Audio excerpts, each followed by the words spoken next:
মাহফুজ ভাই চাইলেই এটা আমার মন্ত্রণালয়ের বিষয় নয় বলে এড়িয়ে যেতে পারতেন। এভাবেই সতীর্থ মাহফুজের গায়ে বোতল ছুঁড়ে মারার ঘটনায় হতাশা জানিয়েছেন আসিফ মাহমুদ। ফেসবুক পোস্টে তীব্র নিন্দা ও প্রতিবাদ জানিয়ে তিনি বলেন, আনুষ্ঠানিক দায়িত্ব নয়, কেবল দায়বদ্ধতার জায়গা থেকেও অনেক সমস্যা সমাধানে আমরা এগিয়ে আসি, তবু এভাবে মূল্যায়ন করা হলো।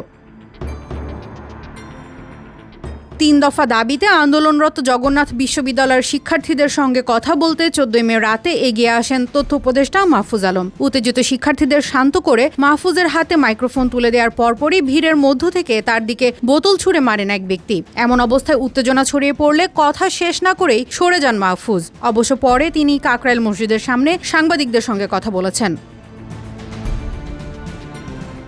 এ ঘটনায় যুব ও ক্রীড়া উপদেষ্টা আসিফ মাহমুদ লেখেন, কয়েক ঘন্টা আগে মাহফুজ ভাইয়ের সঙ্গে যা ঘটল তাতে হতাশ হয়েছি। ভাই তো চাইলেই পারতেন এটা আমার মন্ত্রণালয়ের বিষয় নয় বলে এড়িয়ে যেতে। আসিফের ভাষ্যে, আমাদের নিজস্ব দায়িত্ব আছে সরকারে। মন্ত্রণালয়ের দাপ্তরিক দায়িত্ব ছাড়াও অতিরিক্ত অনেক দায়িত্ব নিয়ে ব্যস্ত থাকতে হয়। তারপরও ছাত্রদের যে কোনো সমস্যা, আন্দোলনের সমাধান কিংবা যৌক্তিক দাবি আদায়ে সবসময় সচেষ্ট থাকার চেষ্টা করি। অন্য মন্ত্রণালয়ের বিষয়েও মাঝে মাঝে সেতু বন্ধনের ভূমিকা পালন করি এবং সমঝোতার চেষ্টা করি।